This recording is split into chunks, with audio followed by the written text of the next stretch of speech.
NATO defense ministers have agreed that the alliance will take more of a role in coordinating military aid to Ukraine. The decision follows a meeting of the transatlantic alliance at NATO headquarters in Brussels.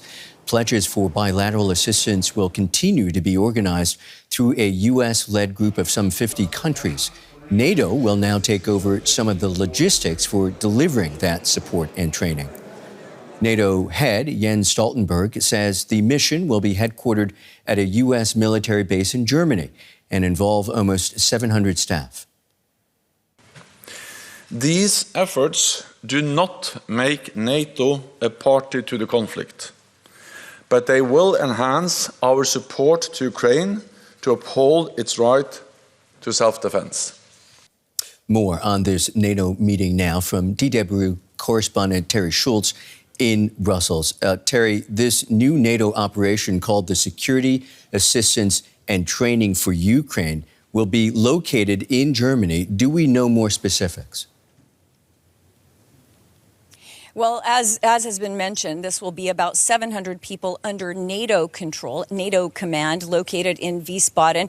And this is a new role for NATO. It's the first time that the alliance is really taking more responsibility and facilitating getting the weapons that have been pledged for Ukraine to the country and making sure that there's more training. But one of the things I'll mention off the top is that we're all sort of stumbling over the name, the NATO Security Assistance and Training for Ukraine, because Germany was not willing to let the word mission be in the title because they thought that might indicate that NATO would be sending troops into Ukraine, which of course is not part of this. So now we're all stuck with calling it Ensatu. It's not going to roll off the tongue.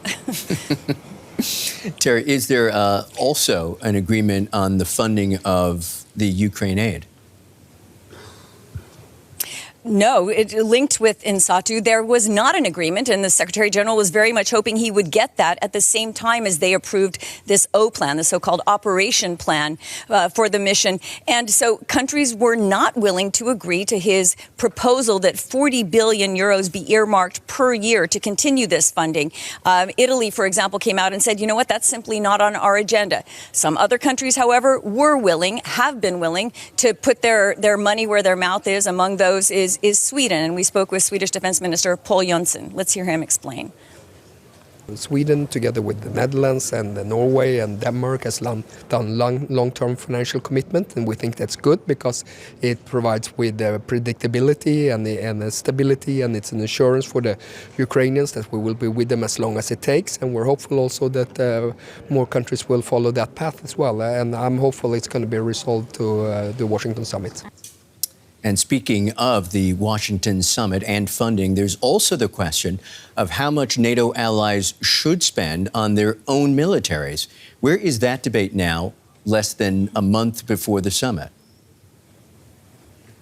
Well, you know, Michael, we're always talking about this 2% of GDP pledge. That pledge expires this year. It's been 10 years since allies agreed to the 2%. And now many countries want to see that raised to 3%. Some are saying 2.5 will be enough. Others are saying it must be 3. There's no agreement on that. They would very much like to have a new pledge in place by the Washington summit. But again, there are some countries that aren't even close to 2% yet. So whether or not they agree to language promising that they'll aim to move towards a higher number remains to be seen. It doesn't mean they'll actually do it, and that's a big problem for the alliance. DW correspondent Terry Schultz at the NATO headquarters in Brussels. Many thanks.